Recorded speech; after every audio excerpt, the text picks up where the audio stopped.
Сайн байцгаана уу? Руна ТV суугтаа тавтай мэрэлцгаана уу?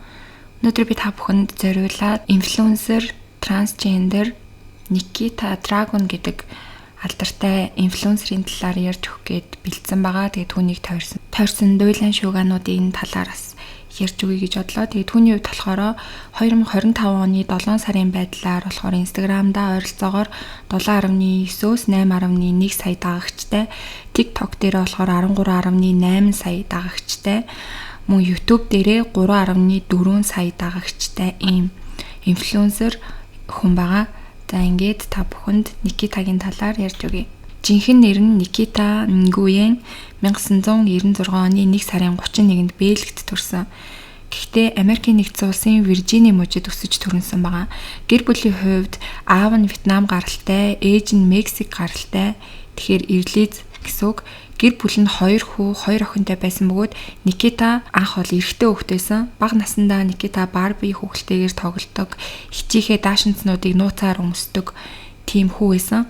Тэгээ тэр үед болохоор трансгендер гэдэг ойлголт түгээмэл биш байсан болохоор өөрийгөө ер нь бол эрэгтэй хүнд татагддаг учраас гей гэж боддог байсан гэж ярьсан байсан. 2013 он буюу 17 настай байхдаа Никита Калифорни руу нүүж LGBT нийгэмлэгийн хүмүүстэй танилцсанаар өөрийгөө трансгендер юм байна гэдгийг анх удаа ойлгосон гэж ярьдаг. Түүний эцэг эхийн хувьд бол түүнийг маш их дэмждэг. Аавынх нь хувьд бол анх мэдээж түүнд болгоомжлуулж ярьж исэн ч гэсэндээ би бол чиний бодол санааг 100% дэмжинэ гэж ярьж исэн. Ээж нь бол түүнийг байнга дэмждэг байсан. 2014 он буюу 18 настай байхдаа Никита YouTube сувг нээсэн.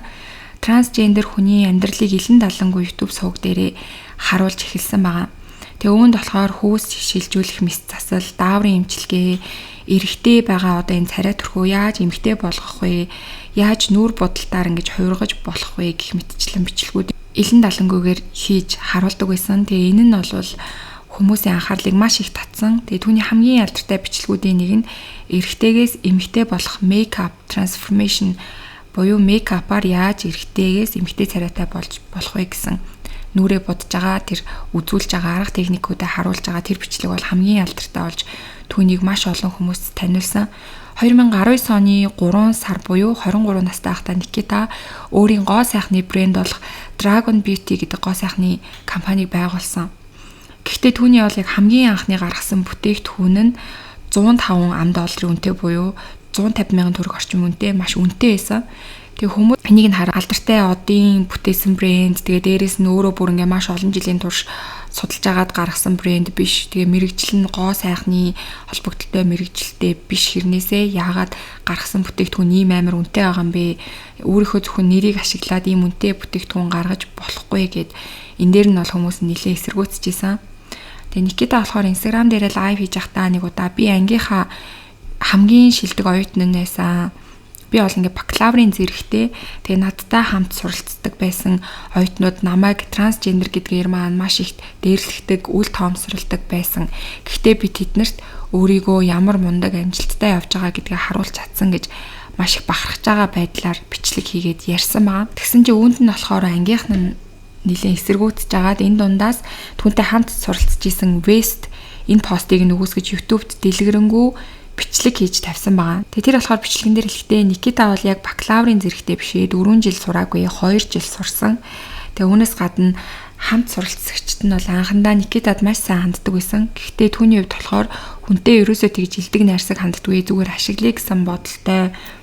Ангийнхнараа зөвхөн даалгавар шалгалтандаа туслуулах үедээ л харьцдаг байсан.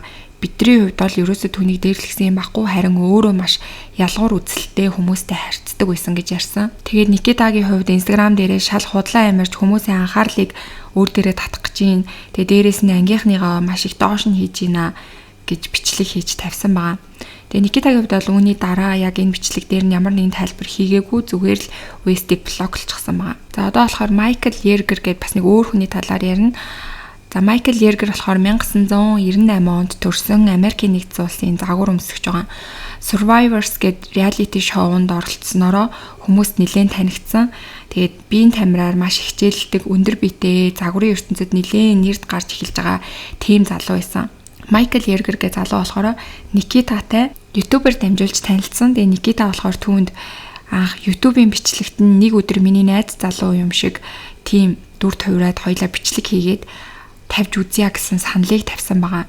Тэгээ энэ үед нь болохоор Майкл Эргэр за Никита нэлийн алдартай хүн юм чиндээ бас өөрийгөө энэ далмаар сурталчлаад авъя гэж бодоод энэ саналыг нь зөвшөөрсөн. Тэгээ энэ хоёрын хийсэн YouTube дээрх Никита Майкл хоёрын хос бичлэг тавигдмагцаал маш их үзэлтийг авсан. Үзэлт нь баг 350 сая гаруй болсон байгаа. Тэгээ фэнүүд нь тэр бичлэгийг үзээд яг энэ бичлэг дээр бол тэр хоёр маш их тохирсон хосууд шиг харагдаж байна. Энэ хоёр ер нь баг жинхэнэ хосууд байхаа гэх мэтчлэнгээр маш их эерэг сэтгэл биччихсэн.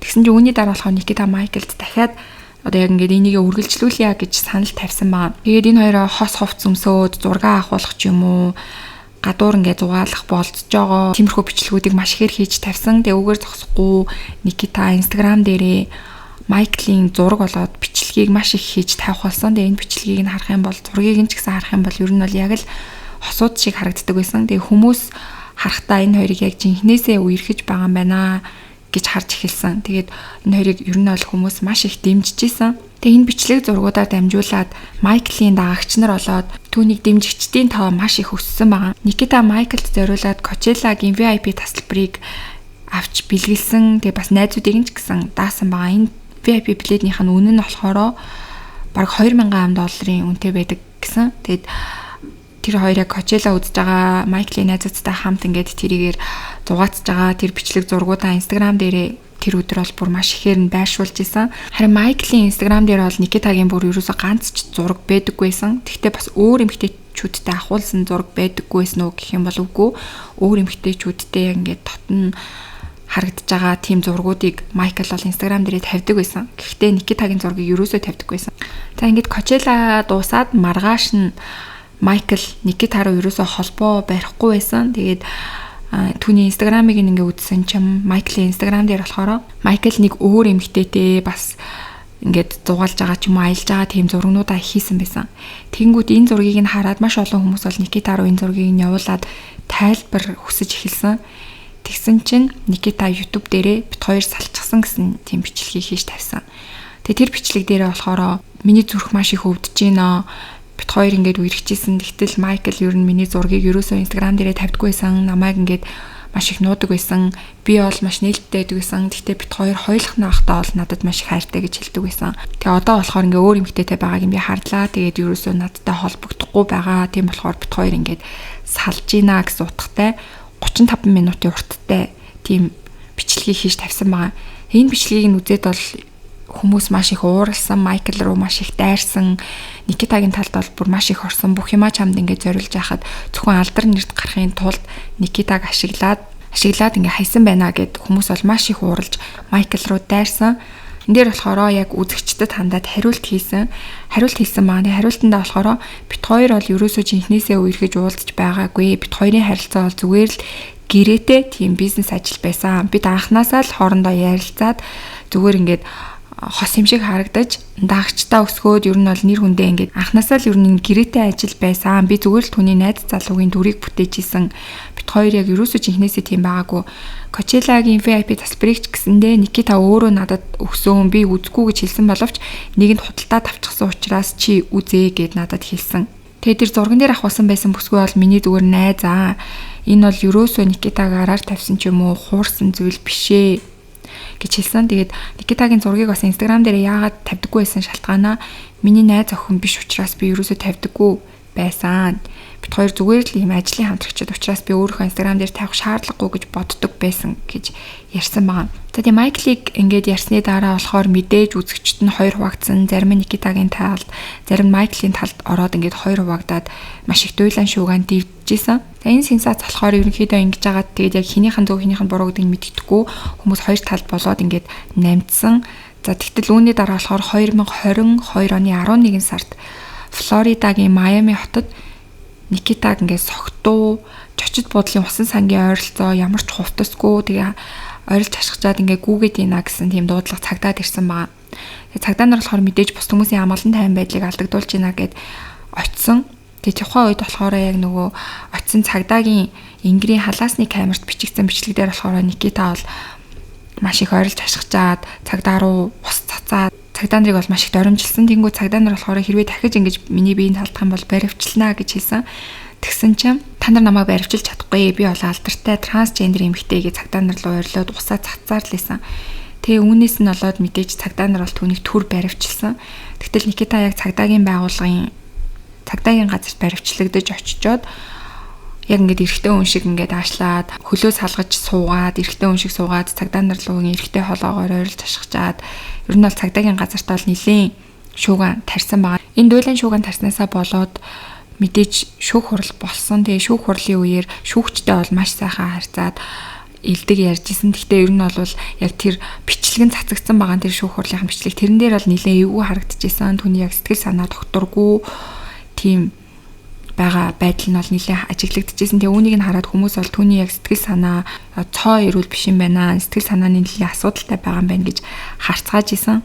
За тэгээ үүний дараа Никита хэсэг алга болсон байгаа нэ ямар ч бичлэг хийхгүй, ямар ч зураг тавихгүй ингээ хэсэг байжгаад 2023 онд гинт тийм бичлэг хийж гарч ирсэн. Тэгээ тэр бичлэгэн дээр болохоор эрэгтэй хүний 0 руу ингээд явж ороод тэгээ бидс байгаа эрэгтэй хүмүүстэй зэрэгцээд бидс байгаа нэг тиймэрхүү бичлэг хийсэн. Тэгээ энэ бичлэгээрээ бол бас маш их дуйлан шууган тарьж гарч ирсэн.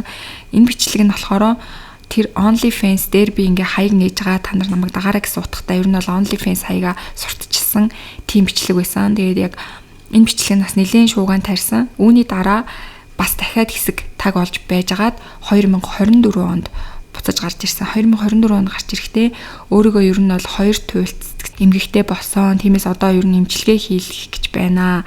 Эмчилгээ хийлгээд 90 сар болоод буцаж гарч ирнэ гэсэн тиймэрхүү утгатай ер нь бичлэг хийсэн. Тэгээд би одоо ингээд сошиал зүйлсүүдэд төр завсарлаж байна гэж мэдгдсэн байгаа.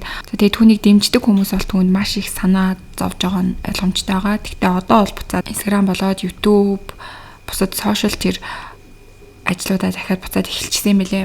Тэгээд түүний хувьд бол яг сэтгэл зүйн тэр асуудлууд нь яг бүрэн идэгшсэн үгүй юу гэдг нь бол бас тодорхойгүй. Гэхдээ мэдээж эмнэлэг твтэй дэмжлэгээ илгэсэн учраас нэлээд сайжирсан бахаа гэж хүмүүс найдаж байгаа. За ингээд өнөөдрийн та бүхэнд ярьж өгсөн хүн маань болохоор Никита Драгон гэдэг трансгендер бүсгүйн талаар ярьж өглөө. Тэгээд ер нь бол Никита Драгоны хувьд гэр бүл нь маш доктортой, маш түүнийг дэмждэг тийм гэр бүл төрж өсөрнөөсөө хитрхи их алдар нэр мөнгө сошиалд донцсноосоо болоод сэтгэл зүйн нэлээд асуудалтай болсон юм шиг санагдсан. Тэгээ та бүхэн бас юу гэж бодож гин комент хэсэгт сэтгэлдээ бичээрэй. Тэгээ түүний хувьд болохоор анхандаа бол царай төрхөө нэлээд тийм Мексик эмэгтэйгийн имиж стилийг бүрдүүлдэг байжснаа сүүлийн үед болохоор яг тийм Аз солонгос эмэгтэй шиг царайтай харагддаг болж эхэлсэн. Тэгээд солонгос болоод Япон ч юм уу Азийн орнуудаар бас очиж хүмүүстэй уулзах ч юм уу ер нь нэлээд Аз руу чиглэсэн тийм зүйлсүүдийг хийж эхэлсэн юм бэлээ. За тэгээд та бүхэн өнөөдрийн ярьсан зүйлээс хүний ер нь сэтгэл зүйн эрүүл мэнд маш чухлаа. Алдар нэр хүндээс илүү чухал ямар нэгэн зүйл бас хитрхи дондох юм бол ямар аюул сэтгэл зүйд авчирч болох вэ гэдэг талаас нь харсан байх гэж би бодож байна. Тэгээ та бүхэн бас өөрсдийнхөө сэтгэлийг комент хэсэгт бичээд би бинтийгээ хуваалцаарай. За тэгээ та манай сувг дээр subscribe дарж амжаагүй байгаа бол subscribe дараад дэмжээд өгөөрэй. За тэгээ удахгүй эргээд дараагийн дугаараар уулзцаая.